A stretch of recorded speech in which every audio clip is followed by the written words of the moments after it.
തുടർ ഭരണം എന്ന് പറഞ്ഞത് ഒരു അവസരം മാത്രമല്ല, ഒരു ബാധ്യതയും കൂടിയാണ്. ഒരു സ്റ്റേജിൽ ജനങ്ങളുടെ ഒരു സ്വീകാര്യത കിട്ടിയത് മുഖ്യമന്ത്രിയുടെ ഒരാളുടെ മാത്രം മേന്മകൊണ്ടല്ല, ഒരു ടീം വർക്ക് അതിൻ്റെ അകത്തുണ്ട്. പരിചയസമ്പന്നരായ ബാക്കി മന്ത്രിമാരെ കൂടി വെട്ടി നിരത്തി.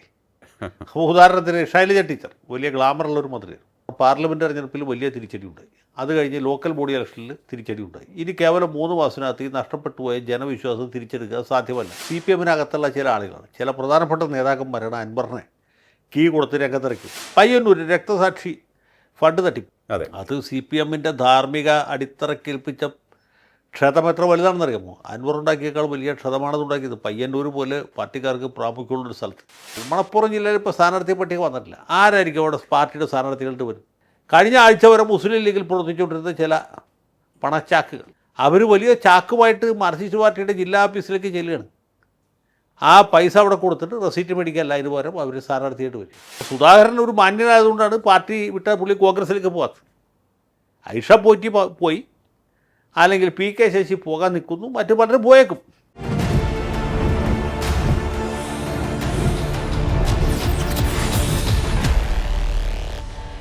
നമസ്കാരം, ടോക്കിംഗ് പോയിന്റിലേക്ക് സ്വാഗതം.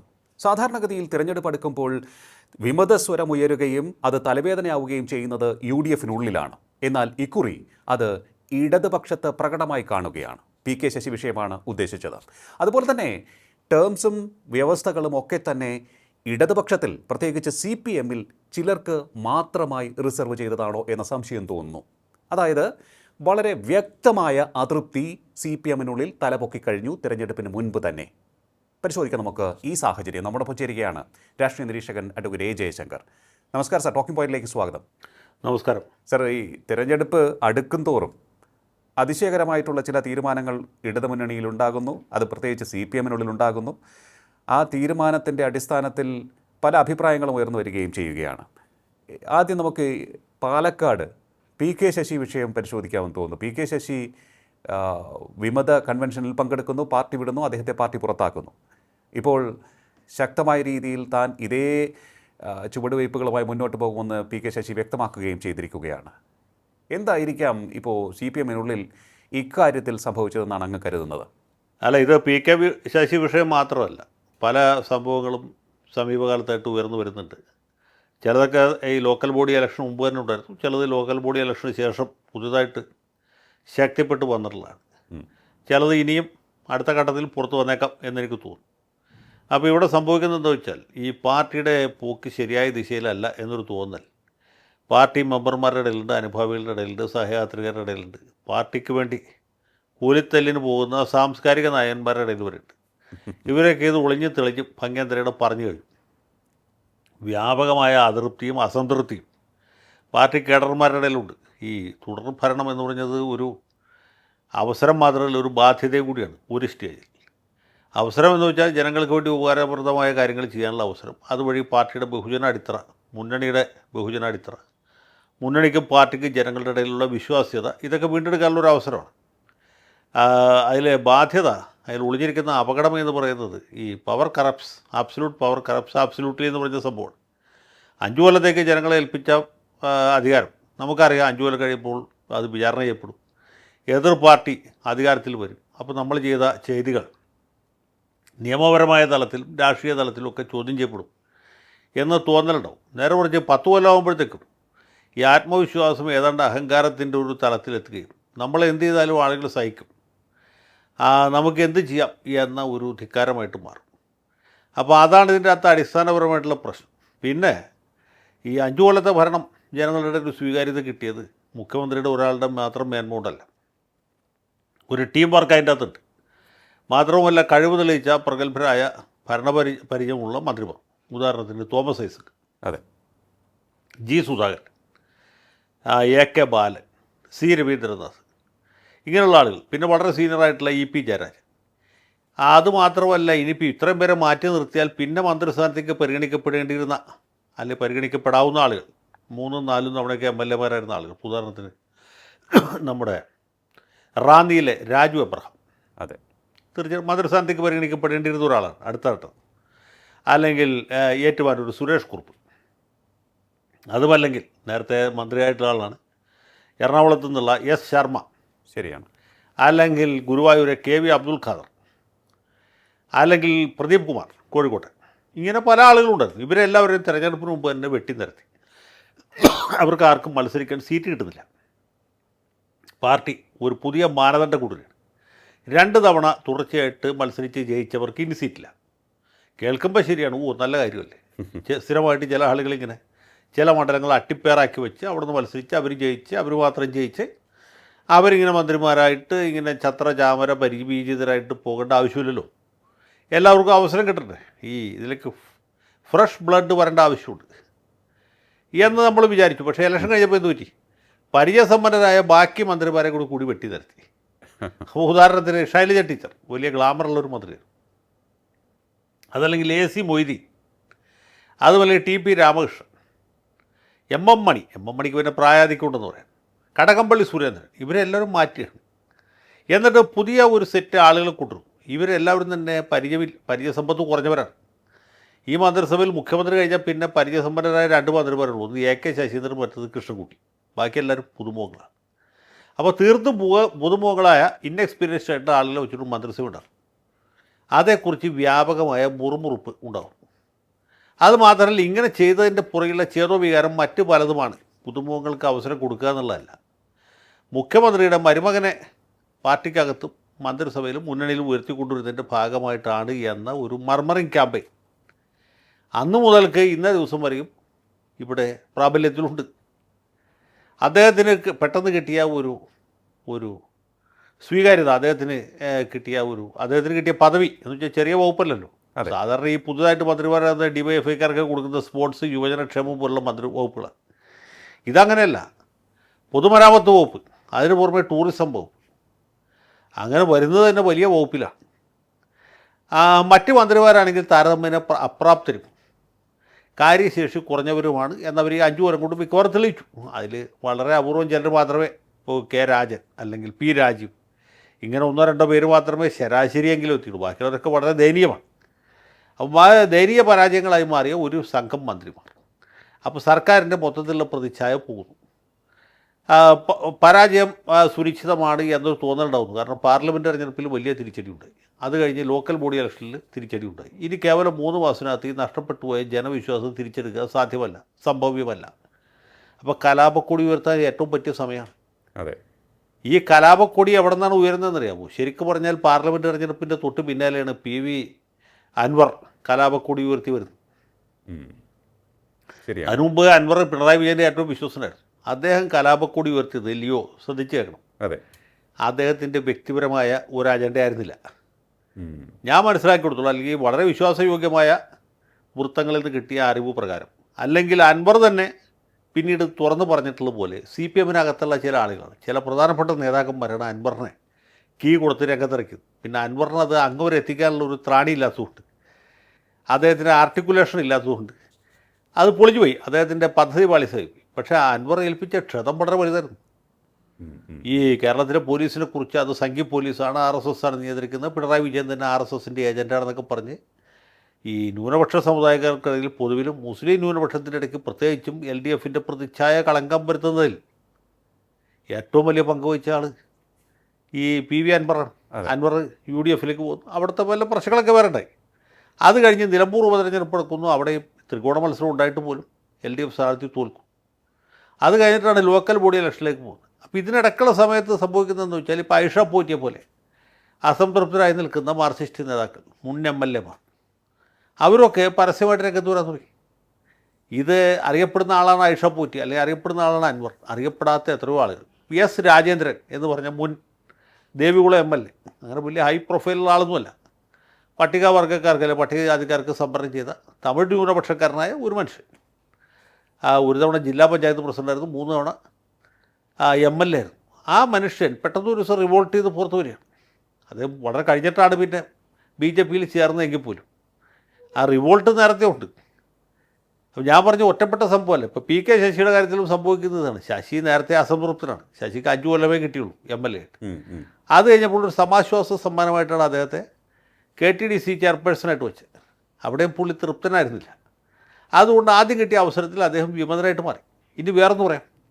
പയ്യന്നൂർ രക്തസാക്ഷി ഫണ്ട് തട്ടിപ്പ്, അതെ. അത് CPM-ൻ്റെ ധാർമ്മിക അടിത്തറക്കേൽപ്പിച്ച ക്ഷതം എത്ര വലുതാണെന്നറിയാമോ? അൻവർ ഉണ്ടാക്കിയേക്കാൾ വലിയ ക്ഷതമാണത് ഉണ്ടാക്കിയത്. പയ്യന്നൂർ പോലെ പാർട്ടിക്കാർക്ക് പ്രാമുഖ്യമുള്ളൊരു സ്ഥലത്ത് പാർട്ടിക്കാർ എന്താണ് വർഗശത്രുക്കളാൽ കൊല ചെയ്യപ്പെട്ട ഒരു പാർട്ടിക്കാരന് വേണ്ടി പിരിച്ച പൈസയിൽ നിന്ന് നേതാക്കന്മാർ പണമെടുത്ത് പുട്ടടിച്ചു എന്ന് പറഞ്ഞാൽ അത് ഇടതുപക്ഷത്തിൻ്റെ ധാർമ്മികത വെച്ച് ഒരിക്കലും നമുക്ക് അംഗീകരിക്കാൻ പറ്റാത്ത കാര്യമാണ്. ശരിയാണ്. ഇത് കോൺഗ്രസ്സിലൊക്കെ ചെയ്താൽ നമുക്ക് മനസ്സിലാവും, BJP-യിലോ ലീഗിലോ ഒക്കെ ആണെങ്കിൽ മനസ്സിലാവും. പക്ഷേ CPM പോലൊരു പാർട്ടിയിൽ ഒരു പ്രധാനപ്പെട്ട നേതാവ് പണം മോഷ്ടിച്ചു എന്ന് മാത്രമല്ല അതൊരു വിവാദ വിഷയമായപ്പോൾ ഈ പരാതിക്കാരനെ പുച്ഛിക്കുന്ന നിലപാടാണ് മേൽക്കമ്മിറ്റി കൈക്കൊള്ളുന്നത്. ഈ പണം മറ്റേയാളിൽ നിന്ന് ഈടാക്കാനോ അല്ലെങ്കിൽ രക്തസാക്ഷിയുടെ കുടുംബത്തിനോ കൊടുക്കാനുള്ള യാതൊരു ശ്രമവും യാതൊരു ഉദ്യമവും ഈ മേൽക്കമ്മിറ്റിയുടെ ഭാഗത്തുണ്ടാകുന്നില്ല. എന്ന് മാത്രമല്ല ആരോപണം ഉന്നയിച്ച ആളെ കള്ളനാക്കുന്ന രീതിയിലേക്ക് കാര്യങ്ങൾ തിരിച്ചു പോകുന്നു. അപ്പോൾ ഈ ആരോപണം ഉന്നയിച്ച ആളും നിരാശനാണ്. അയാളും തക്കം പാർത്തിരുന്നു. പഞ്ചായത്ത് തിരഞ്ഞെടുപ്പ് കഴിഞ്ഞ് നമ്മുടെ ലോക്കൽ പഞ്ചായത്ത് തിരഞ്ഞെടുപ്പ് കഴിഞ്ഞ് അടുത്ത നിയമസഭാ തിരഞ്ഞെടുപ്പിന് മുമ്പ് അദ്ദേഹം കലാപക്കൊടി ഉയർത്തുകയാണ്. അപ്പോൾ ഇത് ധാർമ്മികമായ പ്രശ്നമാണ്. സാർ, അവിടെ ആരോപണ വിധേയനെ മത്സരിപ്പിക്കുന്നു എന്നാണ് കേൾക്കുന്നത്. അവിടെ ആരോപണ വിധേയനെ മാറ്റുന്നില്ല. അതെ, ഞാൻ പറയാവുന്നത്. അപ്പോൾ ഇത്രയൊക്കെ ചെയ്തപ്പോൾ ഇനി പാർട്ടിക്ക് എന്ത് ചെയ്യാൻ പറ്റുക? തെറ്റ് തിരുത്തൽ നടപടിയിലേക്ക് പോകാം. അതല്ലേ ചെയ്യട്ടെ. അപ്പോൾ കളങ്കിതരായ ആളുകളെ മാറ്റി നിർത്തിയിട്ട് ആ സ്ഥലത്ത് വേറെ ആളുകളെ കൊണ്ടുവരിക, അങ്ങനെയാണ്. പക്ഷേ ചെയ്യുന്നത് എന്താണ്? ആ കുറ്റാരോപിതനായ വ്യക്തിയെ അയാളെ സംരക്ഷിക്കുക മാത്രമല്ല അയാളെ വീണ്ടും മത്സരിപ്പിക്കും. അത് ജനങ്ങളോടും പാർട്ടിക്കാരോടുള്ള ധിക്കാരമല്ലേ? ഒന്ന് ആലോചിച്ച് നോക്കൂ. ഇത് ഒറ്റപ്പെട്ട സംഭവമല്ല. കളങ്കിതരായ സകല ആളുകൾക്കും ടിക്കറ്റ് കൊടുത്തിട്ടുണ്ട്. ഇപ്പോൾ ഈ ഞങ്ങളുടെ എറണാകുളം ജില്ലയിൽ വൈപ്പിൻ മണ്ഡലത്തിൽ നിന്ന് ജയിച്ച ഉണ്ണികൃഷ്ണൻ എന്ന് പറഞ്ഞ ഒരു സഖാവുണ്ട്. അദ്ദേഹത്തെക്കുറിച്ച് വൈപ്പിൻകരക്കാർക്ക് പൊതുവിലും വൈപ്പിൻകരയിലെ CPM-കാർക്ക് പ്രത്യേകിച്ചും ഭയങ്കര പരാതിയോട് പരാതിയാണ്. അപ്പോൾ പാർട്ടി എന്ന് ചോദിച്ചാൽ ബുദ്ധിപരമായൊരു തീരുമാനം കൈക്കൊണ്ടു. അത് സഖാവ് ഉണ്ണികൃഷ്ണനെ വൈപ്പിൻകരയിൽ നിന്ന് പിൻവലിച്ചിട്ട് അദ്ദേഹത്തെ നമ്മൾ തൃപ്പൂണിത്തുറയിൽ മത്സരിക്കും. അപ്പോൾ ഈ തൃപ്പൂണിത്തുറയിലെ വോട്ടർമാരെന്ന് വെച്ചത് രണ്ടാം കെട്ടിൽ ജനിച്ച ആൾക്കാരാണ്. നമ്മുടെ നാട്ടുപുറത്ത് പറയും അത് രണ്ടാം കുടിയിൽ ജനിച്ച, അല്ലെങ്കിൽ തൃപ്പൂണിത്തുറയിലെ സഖാക്കൾ എന്താ തവിട് കൊടുത്ത് മേടിച്ച. ഇതൊക്കെ ആരോടെങ്കിലും പറയാൻ കൊള്ളൂ? അതെ. അപ്പോൾ അവിടെ കൊള്ളാത്തവനെ ഇതെന്താ ഈ വൈപ്പിൻകരയുടെ ചവറ്റുകോട്ടയാണോ തൃപ്പൂണിത്തുറ എന്നൊക്കെ ചോദിച്ചാൽ അതിന് യാതൊരു ഉത്തരവില്ല. മനസ്സിലായില്ലേ? അപ്പോൾ ഇത് എറണാകുളം ജില്ലയിൽ സംഭവിച്ച മറ്റ് പല ജില്ലകളിൽ ഇപ്പോൾ സുരേഷ് കുറുപ്പ് ഇല്ലേ, നാട്ടിലെ അത് വലിയ നിലയും വിലയുമുള്ള പാർലമെൻ്ററി രംഗത്ത് ശോഭിച്ച ഒരാളാണ്. കഴിഞ്ഞ പാർട്ടിയുടെ സംസ്ഥാന സമ്മേളനവും ജില്ലാ സമ്മേളനം കഴിഞ്ഞപ്പോൾ അദ്ദേഹം സകല പദവികളും ഉപേക്ഷിച്ച് വനവാസത്തിന് പോയി. അദ്ദേഹം ഒരു മാന്യനായതുകൊണ്ട് പരസ്യമായിട്ട് പ്രതികരിക്കാനോ പാർട്ടിക്കകത്ത് അദ്ദേഹം നേരിടേണ്ടി വന്ന എന്താണ് അപമാനകരമായ പ്രതിസന്ധികളെക്കുറിച്ച് പറയാനോ കൂട്ടാക്കിയില്ല. അന്തസ്സുള്ളവനായിട്ട് വീട്ടിൽ പോയി. അതിലും ചില കാര്യങ്ങളുണ്ടല്ലോ. അതെ, കോട്ടയത്തെ വോട്ടർമാർക്കും വോട്ടുണ്ടല്ലോ, അവിടുത്തെ പാർട്ടിക്കാർക്കും അറിയാലോ അവിടെ എന്തൊക്കെ സംഭവിക്കുന്നത്. ആരൊക്കെയാണ് കോട്ടയത്ത് പാർട്ടിയുടെ മേൽ പിടിമുറുക്കിയിട്ടുള്ളത്, എന്തുകൊണ്ടാണ് കുറുപ്പിനെ പോലുള്ള ആളുകൾ ഇത് ഇട്ടിട്ട് പോകുന്നത്. അപ്പോൾ കുറുപ്പെന്ന് പറയുന്നത് ഒറ്റപ്പെട്ട സംഭവമല്ല, ഉണ്ണികൃഷ്ണൻ എന്ന് പറയുന്നത് ഒറ്റപ്പെട്ട സംഭവമല്ല. അപ്പോൾ ഇങ്ങനെ ഒരു പ്രതിഭാസമുണ്ട്. ഇനി വേറൊന്ന് പറയാം. ഈ 2 തവണ മത്സരിച്ചവർക്ക് 3ാമത് സീറ്റ് കൊടുക്കില്ല എന്നല്ല പറഞ്ഞു. AC മൊയ്തീൻ എന്തുകൊണ്ടാണ് സീറ്റ് കൊടുത്തത്? മൊയ്തീൻ 2 തവണ പൂർത്തീകരിച്ചാണ്. കുന്നംകുളത്ത് മാർക്സിസ്റ്റ് പാർട്ടിക്കാരനായി ഏത് സഖാവ് നിന്നാലും ചെയ്യും. അതൊരു ഇപ്പോഴത്തെ പുനർനിർണയത്തിന് ശേഷം ഒരു മാർക്സിസ്റ്റ് കോട്ടയാണ്. അവിടെ എന്തുകൊണ്ടാണ് മൊയ്തീനെ നിർത്തിയത്? മൊയ്തീൻ തീരെ കൊള്ളരാത്തവനാണെന്നല്ല ഞാൻ പറഞ്ഞു. ഈ കരുവണ്ണൂർ കോപ്പറേറ്റീവ് ബാങ്ക് ഉണ്ടല്ലോ, അല്ല ഈ കരുവണ്ണൂർ ബാങ്ക്, അതെ, കരുവന്നൂർ ബാങ്ക് തട്ടിപ്പുമായിട്ട് കളങ്കിതനായി കുറ്റാരോപണ വിധേയനായി നിൽക്കുന്ന ആളല്ലേ മൊയ്തീൻ. അതെ. എന്തുകൊണ്ട് മൊയ്തീന് വീണ്ടും സീറ്റ് കൊടുത്തു? യാതൊരു എക്സ്പ്ലനേഷനും ഇല്ല. ഇനി മൊയ്തീൻ ഇല്ലെങ്കിൽ കുന്നംകുളം അറബിക്കടലിൽ താന്നു പോവും എന്ന് വിചാരിച്ചിട്ടാണോ? അല്ല. അപ്പോൾ KB Abdul ഖാദറിന് seat നിഷേധിക്കുകയും Moideen seat കൊടുക്കുകയും ചെയ്തു. അതിൽ ഈ പറഞ്ഞ ഒരു പ്രശ്നമുണ്ട്. ഇത് തന്നെയാണ് പല ജില്ലകളിലും പല മണ്ഡലങ്ങളിലും സംഭവിച്ചത്. ഇപ്പോൾ മധുസൂദൻ്റെ കാര്യം ഞാൻ പറഞ്ഞു, പയ്യന്നൂർ. അതെ. സുരേഷ് കുറുപ്പിൻ്റെ കാര്യം പറഞ്ഞു, മൊയ്തീൻ്റെ കാര്യം പറഞ്ഞു. ഇതാണ്. ഇനി മലപ്പുറം ജില്ലയിലേക്ക് പോയി കഴിഞ്ഞാൽ മലപ്പുറം ജില്ലയിൽ ഇപ്പോൾ സ്ഥാനാർത്ഥി പട്ടിക വന്നിട്ടില്ല. ആരായിരിക്കും അവിടെ പാർട്ടിയുടെ സ്ഥാനാർത്ഥികളുടെ വരും? പാർട്ടി സഖാക്കളായിരിക്കുമോ? അനുഭാവികളായിരിക്കുമോ? സഹയാത്രികരായിരിക്കും? ആരുമല്ല. കഴിഞ്ഞ ആഴ്ച വരെ മുസ്ലിം ലീഗിൽ പ്രവർത്തിച്ചുകൊണ്ടിരുന്ന ചില പണച്ചാക്കുകൾ, പ്രത്യേകിച്ച് ഗൾഫിലൊക്കെയുള്ള ചില ആളുകൾ, അവർ വലിയ ചാക്കുമായിട്ട് മാർക്സിസ്റ്റ് പാർട്ടിയുടെ ജില്ലാ ഓഫീസിലേക്ക് ചെല്ലുകയാണ്. ആ പൈസ അവിടെ കൊടുത്തിട്ട് റെസീറ്റ് മേടിക്കാനല്ല, അതിന് പകരം അവർ സ്ഥാനാർത്ഥിയായിട്ട് വരികയാണ്. ജയിക്കാൻ സാധ്യത കുറവാണ്, എങ്കിലും ഒന്ന് ഫൈറ്റ് ചെയ്യാമല്ലോ എന്ന് വിചാരിച്ചപ്പോൾ മാർക്സിസ്റ്റ് പാർട്ടി ചെന്ന് എത്തിപ്പെട്ടിരിക്കുന്ന വലിയ അപചയം എന്ന് പറയുന്നത് അതാണ് സത്യത്തിൽ ഈ ഇടതുപക്ഷത്തിൻ്റെ ധാർമ്മികത എന്ന് പറഞ്ഞ സാധനം ഇല്ലാണ്ടായത്. മാർക്സിസ്റ്റ് പാർട്ടിയുടെ മുഖം വികൃതമായത് ഇങ്ങനെയാണ്. ഇതുപോലെയുള്ള കൊള്ളാത്തുമാർക്ക് സീറ്റ് കൊടുക്കുക, കൊള്ളാവുന്ന ആളുകളെ മാറ്റിയെടുത്തുകയും ചെയ്യും. അതുണ്ടാക്കുന്ന ആഘാതം ചെറുതല്ലല്ലോ. സാർ, ഇപ്പോൾ അറിയാൻ കഴിയുന്നത് മന്ത്രിമാർ എല്ലാവരും മത്സരിക്കും, പക്ഷേ MLA മാർ എല്ലാവരും മത്സരിക്കുന്ന ഒരു സാഹചര്യവും ഇല്ല. AN ഷംസീറിന് സീറ്റില്ലെന്നാണ് അറിയുന്നത്. അതുപോലെ തന്നെ KK ശൈലജയുടെ കഴിഞ്ഞ പ്രാവശ്യത്തെ മണ്ഡലം മാറ്റുന്നു. ഇത്തരത്തിലുള്ള ചില തീരുമാനങ്ങൾ പലപ്പോഴും പലർക്കും വളരെ അരോചകമായി തോന്നുകയും ചെയ്യുന്നുണ്ട്. ചിലർക്കൊക്കെ ടേംസ് ആൻഡ് കണ്ടീഷൻസ് ചിലർക്ക് മാത്രമായിട്ടാണ് വെച്ചിരിക്കുന്നത്. ചിലർ ചോദിക്കുന്നുണ്ട്, ഈ മുഖ്യമന്ത്രിക്ക് എന്താ ഒരു നിബന്ധനയും ബാധകമല്ലേ എന്നുള്ള ചോദ്യമൊക്കെ ഇതിനിടയിലാണ് ഉയർന്നു വരുന്നത്. ആദ്യം മുഖ്യമന്ത്രിയെ കുറിച്ച് പറയാം. മുഖ്യമന്ത്രിക്ക് ഈ നാട്ടിലെ ഒരു നിയമമോ ചട്ടമോ കീഴ്വഴക്കമോ ബാധകമല്ല. അദ്ദേഹം ഇതിനൊക്കെ അതീതനാണ്. അദ്ദേഹം പാർട്ടിക്ക് അതീതനാണ്. അദ്ദേഹം സർക്കാരിന് അതീതനാണ്. അദ്ദേഹം ജനങ്ങൾക്ക് അതീതനാണ്. അല്ലെങ്കിൽ 40 വാഹനങ്ങളുടെ അകമ്പോട്ടുകൂടി യാത്ര ചെയ്യുന്ന ഏതെങ്കിലും മുഖ്യമന്ത്രിയെ ലിയോ കണ്ടിട്ടുണ്ടോ? നിങ്ങൾ എത്ര കൊല്ലമായിട്ട് തിരുവനന്തപുരത്ത് താമസിക്കുന്ന ആൾ ഇല്ലേ? അതെ.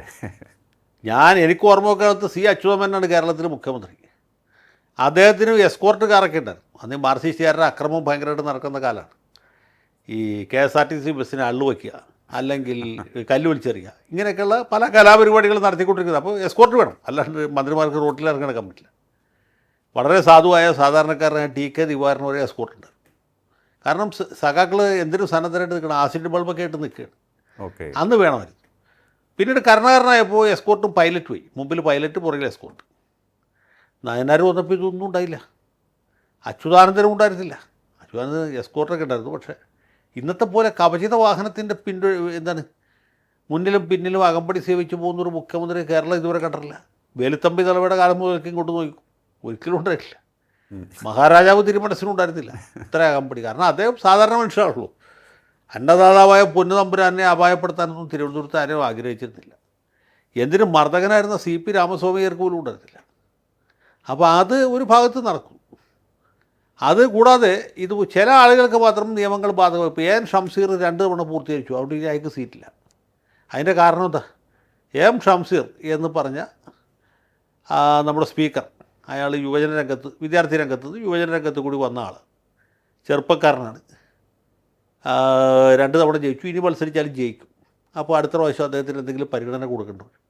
അപ്പോൾ നമ്മൾ നേരത്തെ പറഞ്ഞ ആളുടെ ആ പ്രാമുഖ്യം കുറയാൻ സാധ്യത. രണ്ടുപേരും ഒരു സമുദായക്കാരും കൂടിയാണ് പോരാത്ത. മനസ്സിലായി. ഈ സമുദായം വളരെ പ്രധാനപ്പെട്ട ഘടകമാണ്. അപ്പോൾ അദ്ദേഹത്തെ ഒഴിവാക്കി. ഇനി ശൈലജ ടീച്ചറുടെ കാര്യം നോക്കുക. നമ്മൾ നേരത്തെ പറഞ്ഞല്ലോ, ഗ്ലാമർ താരമായി. അതെ. അവർ പേരാവൂർ മത്സരിച്ചാൽ, അവർ മട്ടന്നൂർ മത്സരിച്ചാൽ ജയിക്കും. പക്ഷേ പാർട്ടി പറയുന്നത് നിങ്ങൾക്ക് സീറ്റില്ല, നിങ്ങൾ മത്സരിക്കണമെങ്കിൽ പേരാവൂർ പോയി മത്സരിക്കണം എന്നാണ്. ഇത് തമ്മിൽ വ്യത്യാസം എന്ന് വെച്ചാൽ, പേരാവൂർ എന്ന് പറയുന്നത് ക്രിസ്ത്യൻ കുടിയേറ്റക്കാരുടെ ഒരു കേന്ദ്രമാണ്, കുടിയേറ്റ മേഖലയാണ്. ഇരിക്കൂറും പേരാവൂർ. അതെ. പേരാവൂരിൻ്റെ ചരിത്രത്തിൽ ആകെ 2 തവണയോ മറ്റോ LDF ജയിച്ചിട്ടുണ്ട്. പേരാവൂർ സ്ഥിരമായിട്ട് നമ്മുടെ KP നൂറുദ്ദീനാണ് ജയിച്ചത്.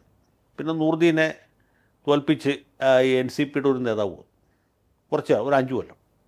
അത് കഴിഞ്ഞിട്ട് വീണ്ടും ആ സീറ്റിൽ നമ്മുടെ കോൺഗ്രസ് AD മുസ്തഫ എന്ന് പറഞ്ഞ കരുണാകരൻ്റെ DIC കാരനായ ആൾ വന്നു. അത് കഴിഞ്ഞ് അയാൾ കോൺഗ്രസ്സുകാരനായിരുന്നു. പിന്നെ DICയിൽ പോകാതിരുന്ന ആളാണ്. മുസ്തഫ മാറിയിട്ട് അവിടെ ശൈലജ ടീച്ചർ ജയിച്ചു. അടുത്തവണ മുസ്തഫയെ കോൺഗ്രസ്സിലെ A ഗ്രൂപ്പുകാർ I ഗ്രൂപ്പുകാർ കാലുവാരി. അങ്ങനെ മുസ്തഫ തോറ്റു. അങ്ങനെ ജയിച്ചാണ്. ശൈലജ ടീച്ചർ ആദ്യം ജയിച്ചു. അടുത്ത തെരഞ്ഞെടുപ്പ് ആയപ്പോഴേക്കും വെച്ചാൽ മണ്ഡല പുനർവിഭജനം ഉണ്ടായി. ഈ പേരാവൂരിൻ്റെ UDF സ്വഭാവം വർദ്ധിച്ചു. UDFന് പ്രാമുഖ്യമുള്ള ചില പഞ്ചായത്തുകൾ കൂടി ഇതിലേക്ക് വന്നു. പ്രത്യേകിച്ച് ക്രിസ്ത്യൻ സെറ്റിലേഴ്സ് മാത്രമുള്ള പ്രദേശങ്ങൾ വന്നു. അങ്ങനെയാണ് ശൈലജ ടീച്ചർ അടുത്ത തെരഞ്ഞെടുപ്പിൽ തോറ്റുപോയത്. പിന്നീട് അവിടെ 2 തവണ 2 തെരഞ്ഞെടുപ്പ് കൂടി ഉണ്ടായി. 2 തവണയും മറ്റ് സ്ഥാനാർത്ഥികൾ മത്സരിച്ചു. ഒരു തവണ ബിനോയ് കുര്യൻ മത്സരിച്ചു. അടുത്ത തവണ നമ്മുടെ സക്കീർ ഹുസൈൻ മത്സരിച്ചു. അപ്പോൾ CPMൻ്റെ ഇരിട്ടി ഏരിയ കമ്മിറ്റി തീരുമാനിച്ച സ്ഥാനാർത്ഥി, അല്ല കണ്ണൂർ ജില്ലാ കമ്മിറ്റി അംഗീകരിച്ച സ്ഥാനാർത്ഥി നമ്മുടെ സക്കീർ ഹുസൈനാണ്. കഴിഞ്ഞ തവണ മത്സരിച്ച് വലിയ മത്സരം നടത്തി. കാരണം സക്കീർ ഹുസൈന് സാമുദായികമായ രീതിയിൽ വോട്ട് കിട്ടി. മുസ്ലിം ലീഗുകാരുടെ കുറച്ച് വോട്ട് കിട്ടി, പോപ്പുലർ ഫ്രണ്ടുകാരുടെ വോട്ട് കിട്ടി, ജമാഅത്തെ ഇസ്ലാമിക്കാരുടെ വോട്ട് കിട്ടി. അങ്ങനെ എന്നിട്ട് പോലും സണ്ണി ജോസഫിന് തോൽപ്പിക്കാൻ പറ്റില്ല. അപ്പോൾ ആ മണ്ഡലത്തിൽ, ഈ ക്രിസ്ത്യൻ കുടിയേറ്റക്കാരുടെ മണ്ഡലത്തിൽ, അത് മുസ്ലിം സമുദായക്കാർ മൊത്തം എതിരായി നിൽക്കുന്ന സമയത്ത് അതെ, ശൈലജ ടീച്ചറെ അവിടേക്ക് വിട്ടു എന്ന് വെച്ചാൽ അതിൻ്റെ അർത്ഥം എന്താണ്? എൻ്റെ തോൽപ്പിക്കാൻ വേണ്ടി. ഉദ്ദേശം വളരെ വ്യക്തമല്ലേ? ആ ടീച്ചർ ഒരു 25,000 വോട്ടിനെങ്കിലും തോക്കണം. അങ്ങനെ അവരുടെ ഗ്ലാമർ പൂർണ്ണമായിട്ട് ഇല്ലാണ്ടാണോ? അതിന് വേണ്ടിയിട്ടാണ്. അല്ലാണ്ട് അതിന് വേറെ യാതൊരു അജണ്ടയും ഇല്ല. ഒരേ ഒരു ഉദ്ദേശം ഇത് മാത്രമാണ്. അവർ ബുദ്ധിയില്ലാതെ അവിടെ കൊണ്ട് കഴുത്ത് വെച്ച് കൊടുക്കുകയും ചെയ്യും. അവർക്ക് പറയാമായിരുന്നു എനിക്കിത്രയൊക്കെ ആയാലും ഇനിയിപ്പം മതി, 5 കൊല്ലം മന്ത്രിയായിരുന്നു, 2 തവണ MLA ആയിരുന്നു, ഇത്രയൊക്കെ മതി, ഞാൻ നിർത്തുകയാണെന്ന് പറഞ്ഞാൽ തീർന്നേനെ. അവരതിന് വരെ പേരാവൂർ പോയി മത്സരിക്കുകയാണ്. ഇതാണ് അവിടെ സംഭവിക്കുന്നത്. അപ്പോൾ ഇങ്ങനെ ഓരോ സ്ഥലത്തും ഇത് പല പല ന്യായങ്ങൾ പറഞ്ഞ് ചിലർക്ക് ഇളവ് കൊടുക്കുകയും മറ്റ് ചിലർക്ക് ഇളവ് കൊടുക്കാതിരിക്കുകയും, ഇളവ് കൊടുത്തവർക്ക് തന്നെ ഏറ്റവും ദുഷ്കരമായ ജയസാധ്യത തീരെയില്ലാത്ത ആട് കടിക്കാത്ത മണ്ഡലങ്ങളിൽ അവർ സ്ഥാനാർത്ഥികളാക്കി ചെയ്യും. അല്ല, ഇതിപ്പോൾ ഇവർക്കൊക്കെ മുതിർന്ന പേര് കേട്ട നേതാക്കളോട് എന്തെങ്കിലും എതിർപ്പുണ്ടോ എന്ന് തോന്നിപ്പോകുന്ന ഒരു സാഹചര്യം ഉണ്ടെന്ന് തോന്നുന്നു. ജി സുധാകരനോട് കാണിച്ചത് വളരെ മോശമായി പോയി എന്ന് പറയുന്ന നിരവധി പേരുടെ റെസ്പോൺസ് നമുക്ക് ലഭിച്ചിട്ടുണ്ട്. ജി സുധാകരൻ അത്യാവശ്യം നല്ല ഒരു ഇമേജ് ഉണ്ടാക്കിയ ആളാണ്, പാർട്ടി നേതാവെന്ന നിലയിലും അതിനോടൊപ്പം തന്നെ മന്ത്രി എന്നുള്ള നിലയിലും. ആ നേതാവിനെ ഇത്ര മോശമായി ആലപ്പുഴ ജില്ലയിലെ പാർട്ടി നേതാക്കൾ മോശമായി കൈകാര്യം ചെയ്തിട്ട് പോലും, വളരെ മോശമായി അദ്ദേഹത്തോട് പെരുമാറിയിട്ട് പോലും പാർട്ടി സംസ്ഥാന നേതൃത്വമൊന്നും ഒരു കമ എന്നൊരു അക്ഷരം വേണ്ടിയില്ല. ഇപ്പോഴിതാ അദ്ദേഹം പാർട്ടി അംഗത്വം പുതുക്കാത്ത അവസ്ഥയിലേക്ക് പോലും എത്തി. അദ്ദേഹത്തിൻ്റെ സഹോദരൻ പാർട്ടിക്ക് വേണ്ടി ജീവൻ കൊടുത്ത ആളാണ് എന്നുള്ള കാര്യം പോലും അവർ മറന്നു. എന്നിട്ടും സംസ്ഥാന സെക്രട്ടറി അദ്ദേഹത്തെ പുച്ഛിക്കുന്ന രീതിയിൽ സംസാരിക്കുകയും ചെയ്തു. ഇതിനെക്കുറിച്ച് എന്താണ് പറയുക സർ?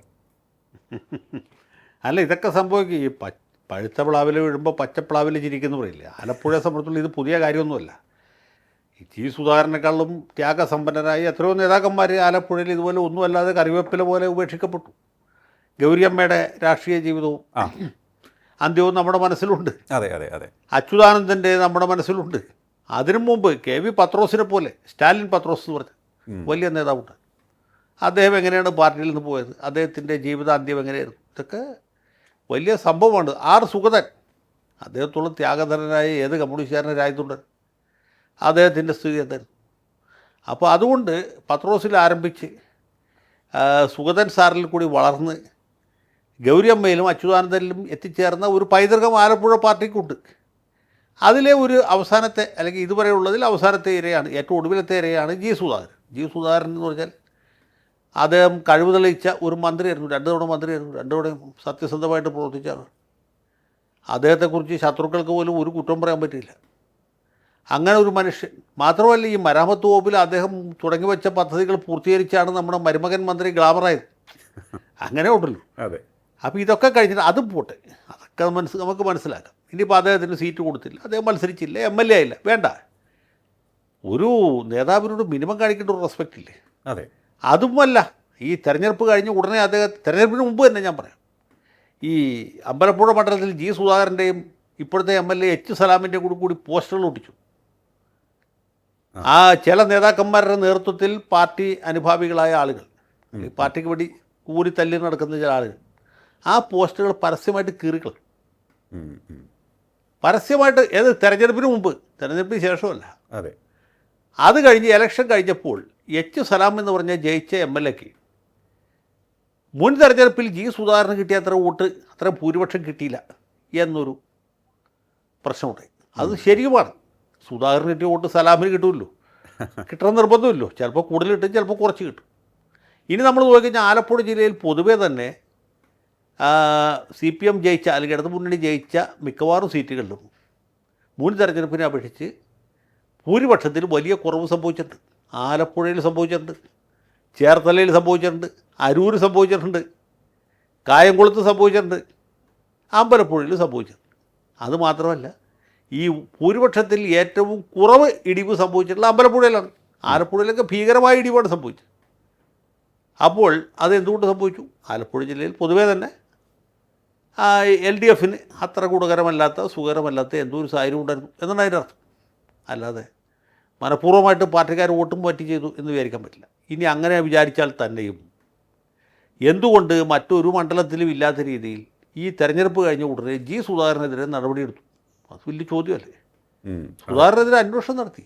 അദ്ദേഹത്തിൻ്റെ ഭാഗത്ത് വലിയ ലാപ്സ് ഉണ്ടായി എന്നുള്ള കാര്യം നമ്മുടെ ഇളവരക്കാരി അന്വേഷണം നടത്തി കണ്ടെത്തി. ഈ അന്വേഷണത്തിൽ മന്ത്രി സജി ചെറിയാൻ്റെയും ഈ MLA സലാമിൻ്റെയും സിൽബന്ധികളായ ഒരുപാട് ആളുകൾ നേരത്തെ കാലത്തെ വന്ന് കാത്തുനിന്ന് കരീം സഖാവിനെ കണ്ട് സുധാകരനെക്കുറിച്ചുള്ള കുറ്റവും കുറവും കുന്നായ്മയൊക്കെ പറഞ്ഞ് കേൾപ്പിച്ച് ബോധ്യപ്പെടുത്തിയിട്ടാണ് പോയത്. അപ്പോൾ അവരുടെയൊക്കെ മൊഴി കേട്ട് ഈ ഇളമര കരീമിനെ എത്ര കൊല്ലമായിട്ട് സുധാകരനറിയാം, അവർ ഒരുമിച്ച് മന്ത്രിമാർ കൂടി ആയിരുന്നവരാണ്. ഇതെല്ലാം വിശ്വസിച്ച് അദ്ദേഹം മധുര മനോഹരമായ റിപ്പോർട്ട് എഴുതി കൊടുത്തു. അങ്ങനെയാണ് പാർട്ടി ഇദ്ദേഹത്തെ ശാസിക്കുന്ന നിലയിലേക്ക് എത്തിയത്.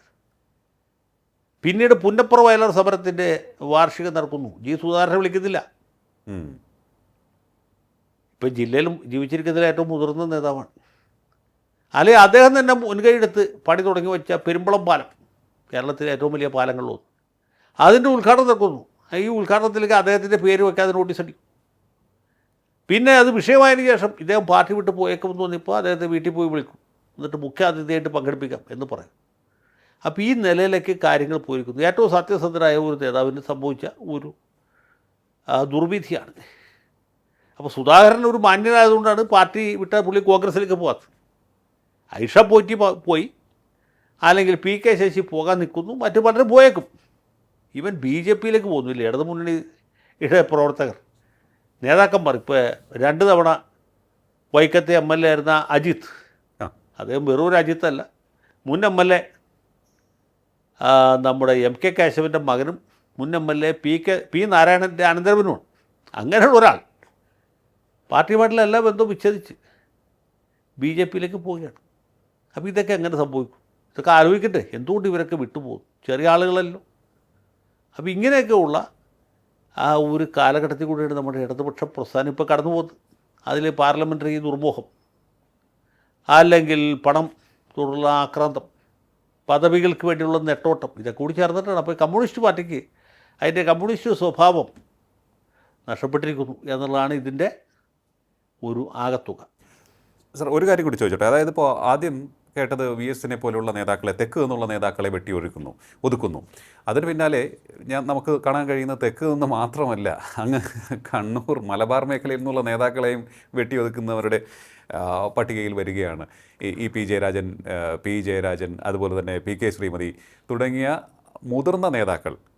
PK ശ്രീമതിയുടെ കാര്യം കഴിഞ്ഞ പ്രാവശ്യം നമ്മൾ സംസാരിച്ചതുമാണ്. ശ്രീമതി ടീച്ചർ വളരെ വലിയ നേട്ടം നമ്മുടെ ആരോഗ്യ മേഖലയ്ക്ക് ഉണ്ടാക്കി കൊടുത്ത മന്ത്രി കൂടിയാണ്. അപ്പോൾ ഇത്തരത്തിലുള്ളവരെയും ഒതുക്കി അല്ലേ? എല്ലാവരെയും ഒതുക്കി. ഒതുക്കൽ എന്ന് പറഞ്ഞത് ഒരു മാനസികാവസ്ഥയാണ്. അപ്പോൾ ഒരാളെ ഒതുക്കി കഴിയുമ്പോൾ നമുക്ക് അടുത്ത ആളെ ഒതുക്കാൻ തോന്നും. അപ്പോൾ മൂന്നാമത്തെ ആൾ, പിന്നെ കുറച്ച് പേർ ഒരുമിച്ച് ഒതുക്കാൻ തോന്നും. അങ്ങനെ ഒതുക്കി ഒരു ഒതുക്കുങ്കൽ പ്രസ്ഥാനമായിട്ട് മാറും. അതാണിപ്പോൾ സംഭവിച്ചുകൊണ്ടിരിക്കുന്നത്. അല്ല, ഇപ്പോൾ പിന്നെ ഏകാധിപതികളെ സംബന്ധിച്ചിടത്തോളം എല്ലായ്പ്പോഴും ഭയമുണ്ടാവും. നാളെ അല്ലെങ്കിൽ മറ്റന്നാളെ എന്നെ അട്ടിമറിക്കുമെന്ന സംശയവും ഭയവുമാണ് ഇവരെ നയിക്കുന്നത്. അപ്പോൾ സ്വാഭാവികമായിട്ടും ജനാധിപത്യ പ്രക്രിയയോട് അവർക്ക് വിയോജിപ്പായിരിക്കും. അവർക്ക് വിയോജിപ്പുകളോട് ഒരിക്കലും യോജിക്കാൻ കഴിയില്ല. വിയോജിപ്പുകളോട് വലിയ വിപ്രതിപത്തി വെച്ച് പുലർത്തുന്നവരായിരിക്കും. അങ്ങനെയൊക്കെ ചില സ്വഭാവ സവിശേഷതകളുണ്ടാവും. അതൊക്കെ ഇവിടെയും കാണുന്നുണ്ട്. അല്ല, ഇനിയിപ്പോൾ എന്തെങ്കിലും തരത്തിലുള്ള ഇൻ്റലിജൻസ് റിപ്പോർട്ട് വല്ലതും കിട്ടിക്കാണുമോ? ഇടതുപക്ഷത്തിന് വീണ്ടും അധികാരത്തിൽ തുടരാനുള്ള സാധ്യതയാണ് ഇപ്പോൾ നിറഞ്ഞു നിൽക്കുന്നത്. അതുകൊണ്ട് തന്നെ ഏത് തരത്തിലുള്ള തീരുമാനമെടുത്താലും കുഴപ്പമില്ല എന്ന ഒരു, കാരണം ജനങ്ങളിത് കണ്ടുകൊണ്ടിരിക്കുകയാണല്ലോ. പല തീരുമാനങ്ങളും ജനങ്ങൾ ചോദ്യം ചെയ്യും. അവർ വോട്ടിങ്ങിലൂടെ ചോദ്യം ചെയ്യുന്ന ഒരു സാഹചര്യം ഉണ്ടാകാറുണ്ട്. പലപ്പോഴും പല മുന്നണികൾക്കും അത് തലവേദനയാകാറുണ്ട്. അവർ തോന്നിവാസം കാണിക്കുമ്പോൾ ജനങ്ങൾ അതിനെതിരെ വിധി എഴുതുന്നൊരു സംഭവം. പക്ഷേ ഇപ്പോൾ എങ്ങനെയായാലും എന്തായാലും തങ്ങൾക്ക് അനുകൂലമായിരിക്കും ജനവിധി എന്ന എന്തെങ്കിലും റിപ്പോർട്ട് അവർക്ക് കിട്ടിക്കാണുമോ ഇടതുപക്ഷത്തിന്? അല്ല, നമ്മുടെ പോലീസിൻ്റെ ഇൻ്റലിജൻസ് വിങ് ആണെങ്കിൽ സ്വാഭാവികമായിട്ട് കൊടുത്തു കാണും. കാരണം അവർ എപ്പോഴും ഭരിക്കുന്ന പാർട്ടിക്ക് അനുകൂലമായിട്ട് റിപ്പോർട്ട് കൊടുക്കും.